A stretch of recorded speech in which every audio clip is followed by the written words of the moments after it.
everyone, this is Nurse Christina and you are here on my channel because you want to know about board exam questions for gout. Okay, let's start.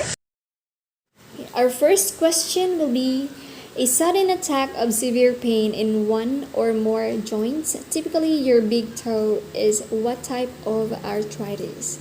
So letter A, rheumatoid arthritis. Letter B, gout.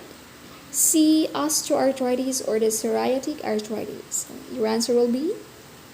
It's B, gout.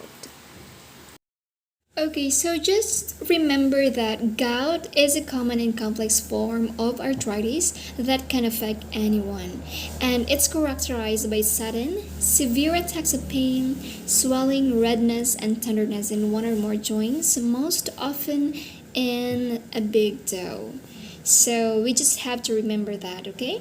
So for the second question, I know you got it already, so it is the most common and complex form of arthritis that can affect anyone. So the answer will be, again, it's gout, okay? And for our third question, so what test can confirm gout? So letter A, uric acid test, B, BUN, C, creatinine clearance, and D, platelet count.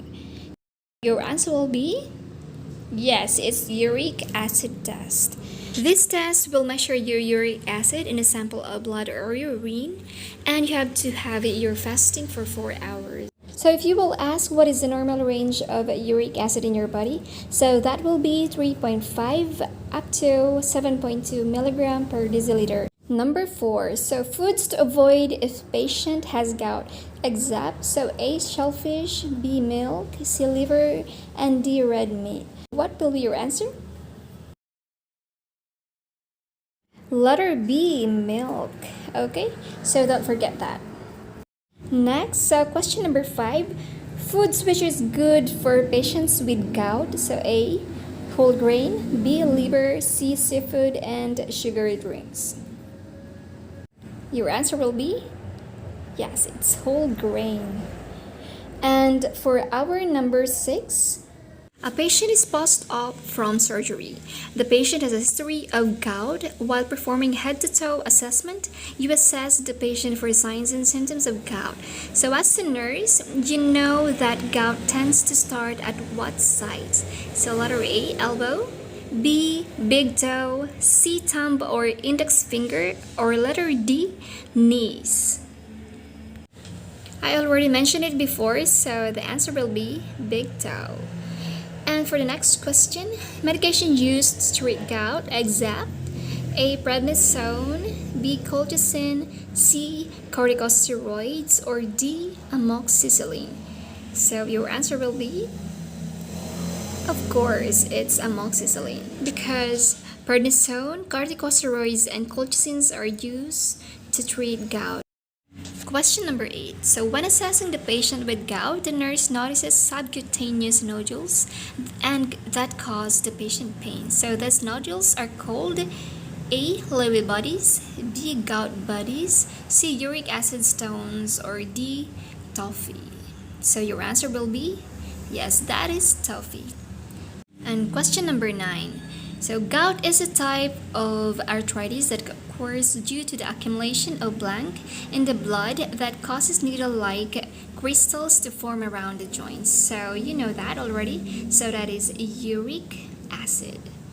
And finally, for our 10th question, so identify which patient below is at most risk for developing gout. So letter A, a 45-year-old male with BMI of 40 who reports taking hydrochlorothiazide and aspirin. So letter B, a 56-year-old male who reports consuming foods low in purines. And letter C, a 39-year-old female hospitalized with bulimia that has BMI of 24. And finally, letter D, a 27-year-old female with ulcerative colitis. So what do you think will be the answer? Okay, so let's use the elimination technique. Letter A, the patient is taking hydrochlorothiazide and aspirin. So letter B, a 56-year-old male who reports consuming foods low in purine. So this will not be at risk. And also for bulimia, a female with bulimia, this is not related also. And for letter D, an old female with ulcerative colitis. So we all know that that is not related also for having an increased uric acid, and that is not at risk also for gout. So our answer will be yes, it's letter A. So a 45-year-old female who is taking hydrochlorothiazide and aspirin. I mean an old male, not a female, okay? We're done with gout, so that questions are the most common board questions that will possibly come out this coming November 2023 nurse licensure board exams. Congratulations, future RNs, and if you like this video, just like and subscribe so you will be notified on my next video. See ya!